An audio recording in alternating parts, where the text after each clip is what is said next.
decimos, bueno, y después de esta vida, ¿qué? ¿Ahí se acabó todo? No. ¿Hasta ahí llegamos? ¿O hay algo más esperando por nosotros?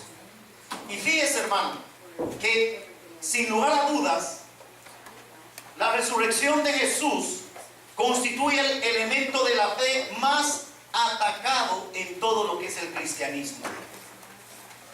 ¿Por qué? Porque al igual que Génesis 1:1, cuando se habla de la resurrección, amado hermano, la verdad que no es fácil creer, ¿verdad?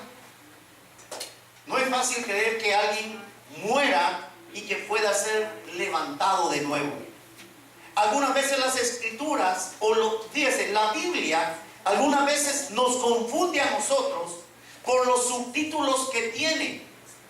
Y por ejemplo, cuando vamos a Juan capítulo 11, no vaya ahí, nos habla acerca de la resurrección de Lázaro, ¿se acuerda? La historia de Lázaro.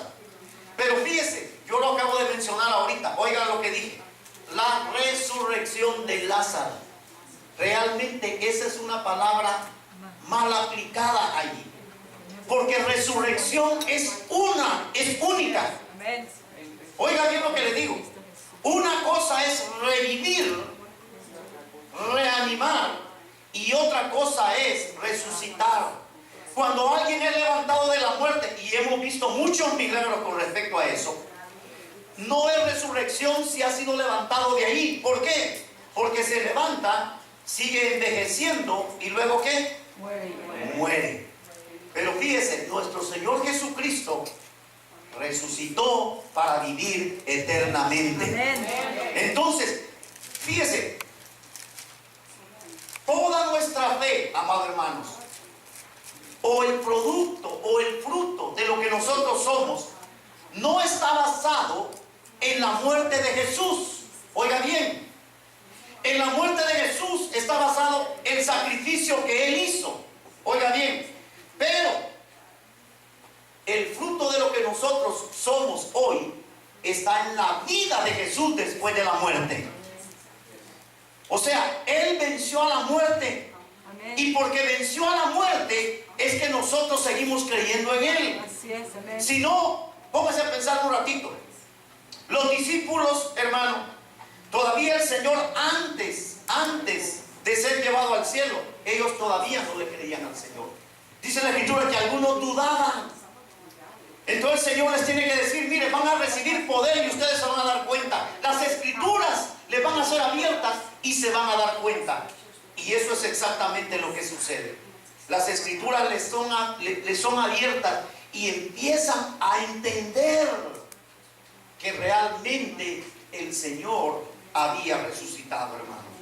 Entonces, así como la resurrección es lo más atacado, a la vez es la base esencial del Evangelio.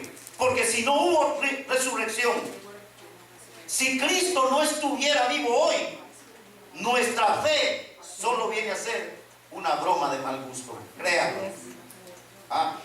Entonces, por eso es de que Pablo defiende la resurrección. Y lo vamos a estar leyendo en 1 Corintios 15, de 12 al 19. Dice, pero si se predica de Cristo, que resucitó de los muertos, ¿cómo dicen algunos entre vosotros que no hay resurrección de muertos? La resurrección, le vuelvo a decir, hermano, es lo que ha sido más atacado. Aún el apóstol Pablo, cuando llegó con los griegos, empezaron a escucharlo. Lo llevaron al Areópago, que era el lugar donde se enfrentaban los grandes filósofos de la época. Pero una vez que él empezó a hablar de la resurrección, momento, le dijeron, hasta ahí. Y todos dijeron, ¿y este loco de qué está hablando? ¿Quién se va a levantar de los muertos para vivir de nuevo? Y hermanos, esto es lo que nos habla el apóstol acá. Y dice, porque si no hay resurrección de muertos, hablando de todos nosotros, tampoco Cristo resucitó. Y si Cristo no resucitó, vana es entonces nuestra predicación, vana es también vuestra fe. Y somos hallados falsos testigos de Dios, porque hemos testificado a Dios que Él resucitó a Cristo, al cual no resucitó, si en verdad los muertos no resucitan. Entonces, oiga bien, le vuelvo a repetir, como cristianos, si usted es un cristiano y no cree en la resurrección, no es cristiano. Sencillamente. Ahora, hermanos, el apóstol hace una defensa en ese capítulo de 1 de Corintios 15 acerca de todo lo que es la resurrección. Pero mire, hermano, también el apóstol en otra de sus cartas nos va metiendo a nosotros como parte de esa resurrección, no más que de una manera figurada. Oiga bien, el apóstol nos dice a nosotros, si nos vamos a Romanos capítulo 6. Romanos capítulo 6.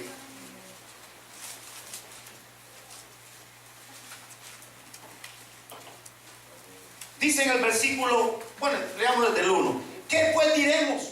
¿Perseveraremos en el pecado para que la gracia abunde? En ninguna manera, porque los que hemos muerto al pecado, ¿cómo viviremos aún en él?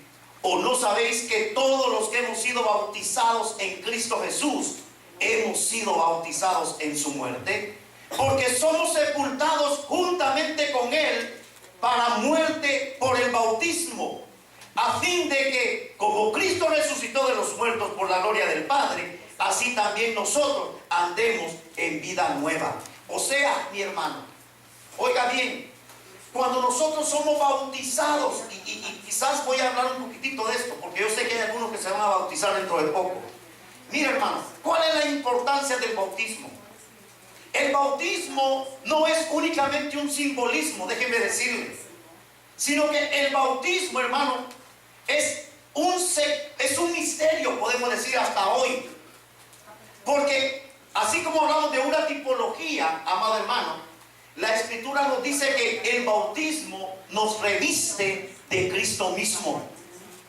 Oiga bien, el bautismo nos viste de Cristo mismo. Entonces, la Escritura dice que cuando tú eres sepultado o sumergido en el agua, tú estás muriendo. Tú estás muriendo. ¿Estás muriendo a qué? A tu vieja naturaleza. Estás muriendo al viejo yo. Pero una vez que tú eres sacado del agua, óyelo bien, tú vienes, dice acá, en novedad de vida, como una vida nueva. Es la vida nueva, la que Cristo nos ha dado. De modo que el que está en Cristo, el que es bautizado en Cristo, nueva criatura es. Las cosas viejas pasaron, he aquí todas son hechas nuevas. Entonces, el bautismo no es solo mojarse, meterte al agua y sacarte, no.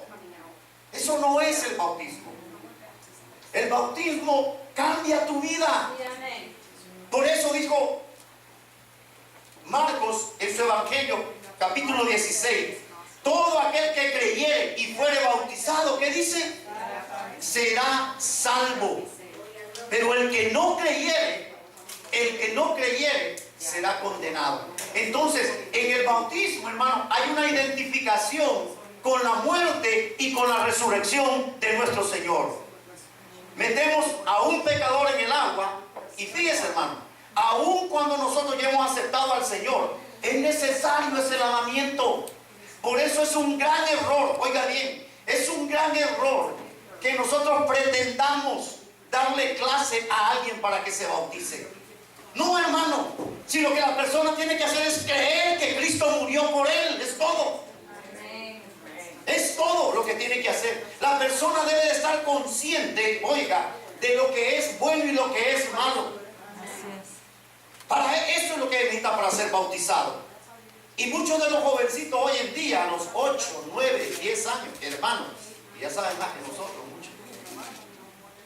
Entonces, es de tener, es de explicarles bien, únicamente, lo que significa el bautismo. Y el bautismo, ahí sí entra, óigalo bien, ahí sí entra como una identificación. ¿En qué sentido? Me identifica con Cristo. Ahora soy hijo de Cristo, ahora soy cristiano, hermano. Fíjese bien, eso es lo que el bautismo hace en nuestras vidas. Somos sumergidos, pero también, amado hermano, somos resucitados en Él.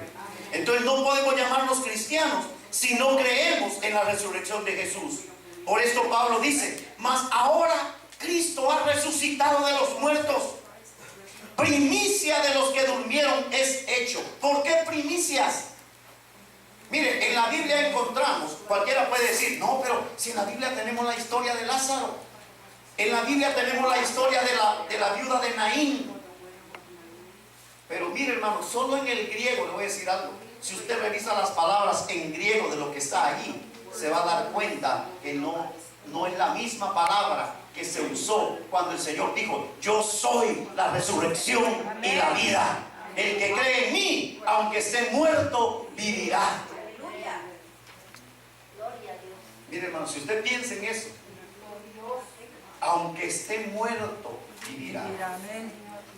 Tenemos que pasar por ese paso, hermano. Pero dése cuenta, si yo ya tengo al Señor en mi corazón, hermano, yo voy a vivir. Amén. Y vivir eternamente. Así es, amén. Entonces, es lo que el Señor nos habla acá. Y fíjese, ¿cuál es la comprobación que tiene la Biblia acerca de la resurrección? Dice que se le apareció a Cefas, después se le apareció a los 12, después se le apareció a más de 500 hermanos a la vez. Oiga bien, ¿para qué, hermano? ¿Por qué el Señor hizo tanto eso? Sinceramente, porque Él quería que nosotros tengamos esa fe de que la resurrección es una realidad, de que usted un día va a resucitar también como Él lo hizo. Sin resurrección, le vuelvo a decir, no hay fe, no hay nada, no hay cristianismo, no hay nada.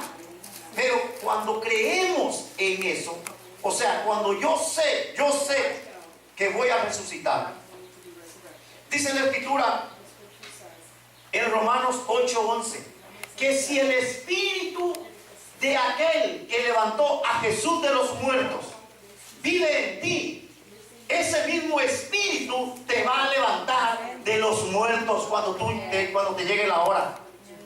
Entonces, ¿acaso no vive el Espíritu Santo en tu corazón?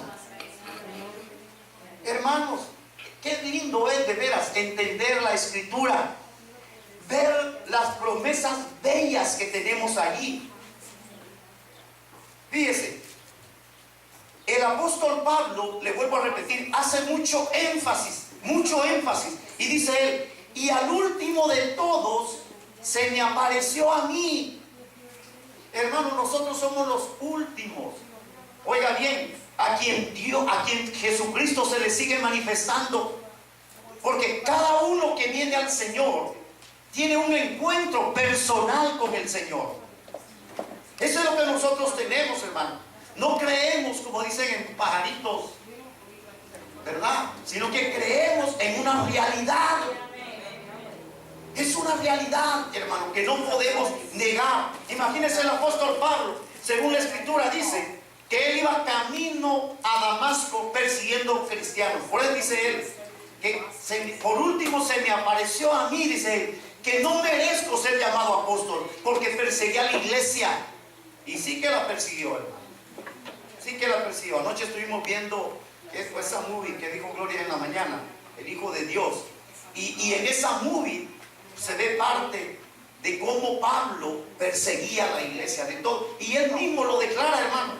Los arrastraban del pelo, los golpeaban y algunos hasta mataban. Él dijo, yo estaba allí cuando Esteban fue muerto y yo consentí con su... O sea, tenía autoridad para pararlo. Pero oiga, ¿qué es lo que dice? Yo consentí en su muerte. ¿Pero por qué? Porque todavía estaba perdidote, hermano. Pero mire, cuando él dice de que el Señor, el Cristo resucitado se le presentó, su vida cambió por completo. Amados hermanos, ¿por qué hemos cambiado nosotros? Porque el Cristo resucitado ha llegado a nuestra vida. Él ha cambiado nuestro corazón.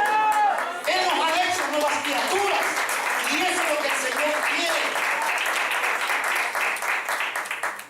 Sin conocerlo y sin nada, al ver aquella luz, le dije, ¿quién eres, Señor? ¿Qué quieres de mí?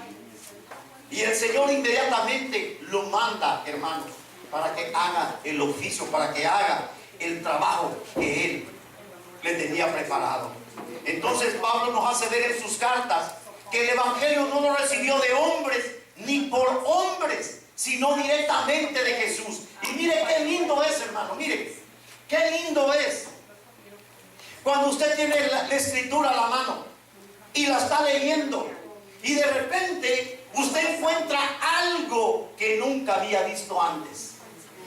¿Sabe por qué? Porque el Cristo de la gloria, ese Cristo resucitado, se la está revelando, amado hermano.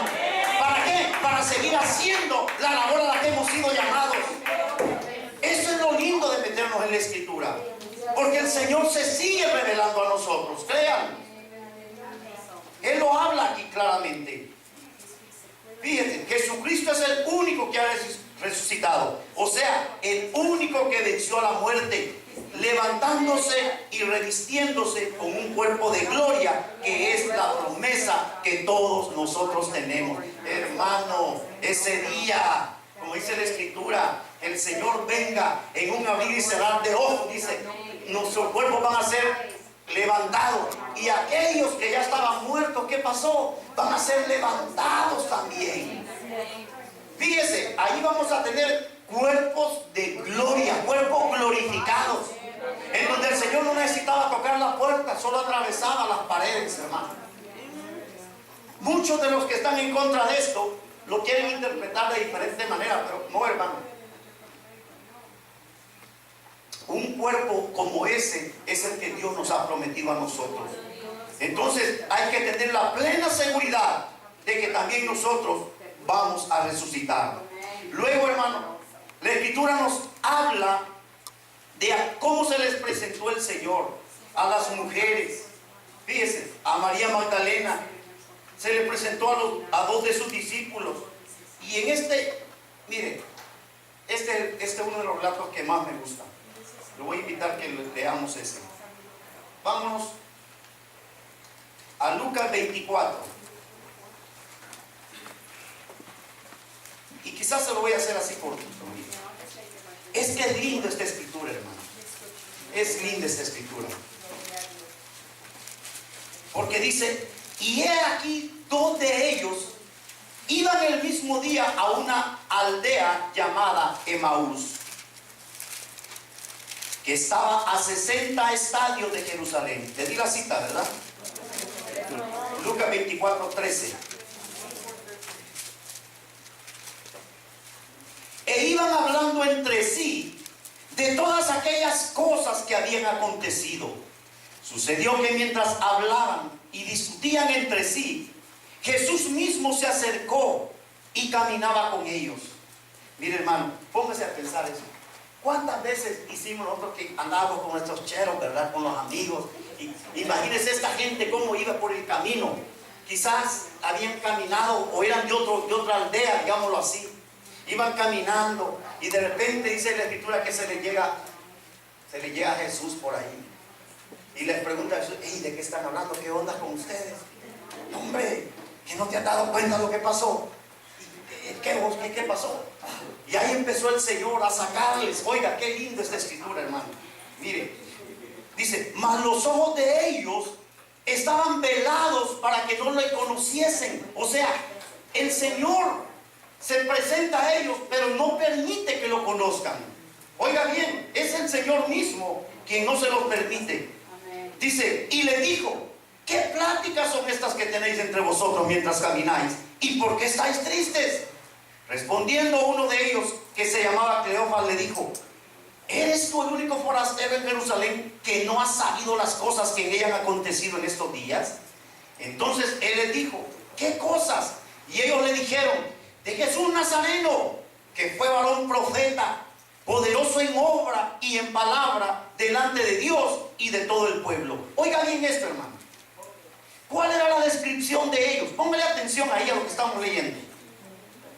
Para ellos no era el Hijo de Dios. ¿Qué está diciendo la escritura? Profeta, que fue varón profeta, era poderoso en obra y en palabra delante de Dios. Y mira, hermano, ¿por qué lo compararon con un profeta? Porque ellos conocían a Elías. O sea, ellos sabían quién era Elías. Ellos sabían quién había sido Eliseo. Ellos sabían que habían sido hombres poderosos que hacían toda clase de señales y milagros. Entonces lo están comparando a él.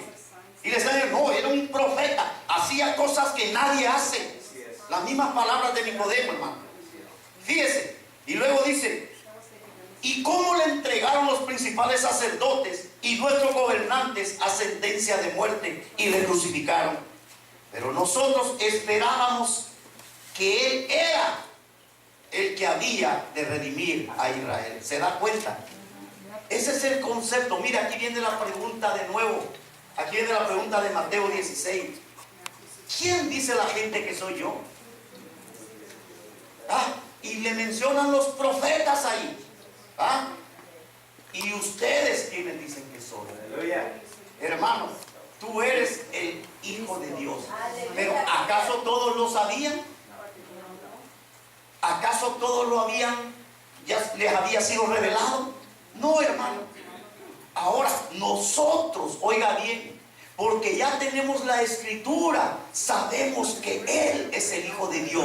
Pero dése cuenta ellos lo que estaban pensando. Pero nosotros esperábamos que Él era el que había de redimir a Israel. ¿Qué quiere decir redimir, hermanos? Comprar de regreso, liberar a Israel. Israel estaba bajo el dominio de los romanos. Entonces ellos estaban hablando de algo literal. Ellos esperaban una cosa literal en su época. Y el Señor les dice, no, vine a liberar a Israel, pero no como ustedes piensan, como ustedes creen. Y ahora, oigan bien, y ahora, además de todo esto, hoy es ya el tercer día que esto ha acontecido.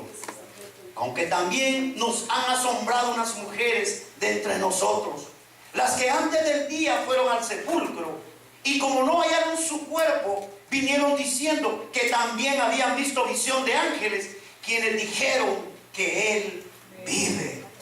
Y aquí empezamos a descifrar, hermano, el relato de estos hombres. Por eso les digo, este es uno de los relatos más lindos acerca de la resurrección en toda la Biblia. Y fueron algunos de los nuestros al sepulcro y hallaron así como las mujeres habían dicho, pero a Él no lo vieron. Oiga esto. Entonces Él les dijo, mire, hermano, cuando yo leo esto, digo, ¿se habrá equivocado aquí el escritor o por qué lo metió acá? Porque eso lo hubiera metido al final, pero oiga lo que dice. Oh insensatos y tardos de corazón para creer todo lo que los profetas han dicho. En otras palabras les están, hey, no sean brutos, hombre.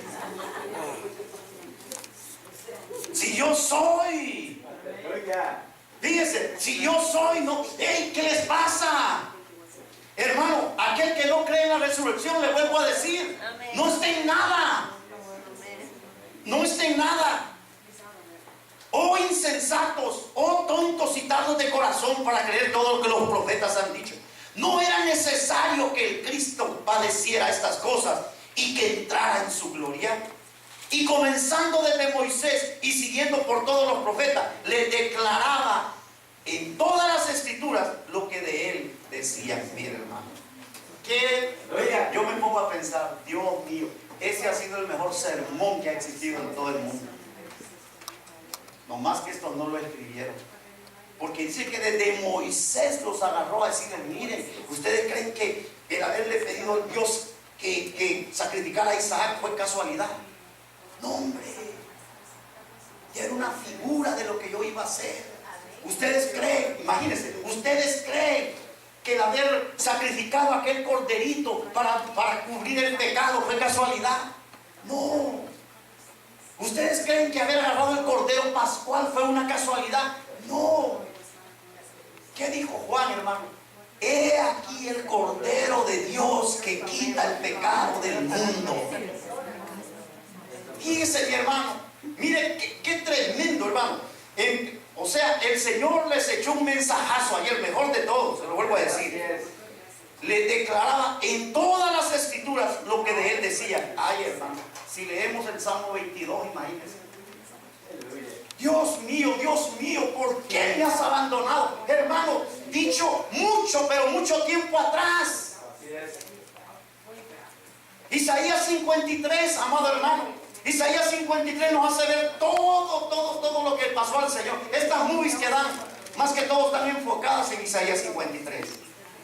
Ver la vida, la muerte y la resurrección de nuestro Señor Jesucristo. Porque no hay nada más grande que su resurrección, hermano. No hay nada más grande que ello. Entonces dice, llegaron a la aldea donde iban, y él hizo como que iba más lejos. Mas ellos le obligaron a quedarse diciendo, quédate con nosotros, porque se hace tarde y el día ya ha declinado. ¿Cuántas veces hemos oído ese cantito, hermano? Amén. ¿Ah? ¿Cómo es que va, hermana Esthercita, ese cantito? Quédate, Señor, que se hace tarde. A ver, cántale un pedacito, quiero ver cómo es que va. Aleluya, aleluya. Eso, exacto. Hermano, qué lindo. Imagínese, hermano, imagínese ir con ese compañero divino. Entonces dice que mire, después adelante dice que el corazón les ardía. Yo no sé si usted alguna vez, hermano, ha recibido una palabra revelada, pero que lo hace llorar, lo hace tirarse a sus rodillas, y lo hace ver lo miserable que ha sido. Porque a mí me ha pasado muchas veces, hermano. Empiezo a leer algo y yo termino llorando, pidiéndole perdón a Dios, entendiendo lo que Él me está hablando en ese ratito. Y uno siente que el corazón realmente le arde, uno siente que el corazón se quiere salir, porque Él nos está hablando y nos está diciendo. Y mire, hermano, aún con todo lo miserable que hemos hecho, el Señor nos sigue diciendo, yo te amo, mi hijo, yo te amo, no me importa lo que hayas hecho, no me importa lo que hayas pasado, lo que hayas vivido, yo te sigo amando. Por eso morí por ti. Pero más que todo, por eso he resucitado, para que veas que yo soy real, para que veas que lo que yo hago, lo cumplo. ¿Y qué es lo que tenemos que hacer nosotros, hermano? Únicamente creer en Él, creer en nuestro Señor. Eso es lo lindo que hace Dios, hermano. Eso es lo lindo. Wow. Divino compañero del camino. Wow, qué lindo. Gloria a Dios. Entonces les fueron abiertos los ojos y le reconocieron, mas Él se desapareció de su vista. Y se decían el uno al otro, no ardía nuestro corazón en nosotros mientras nos hablaba en el camino y cuando nos abría las escrituras. El Señor les explicó, imagínense,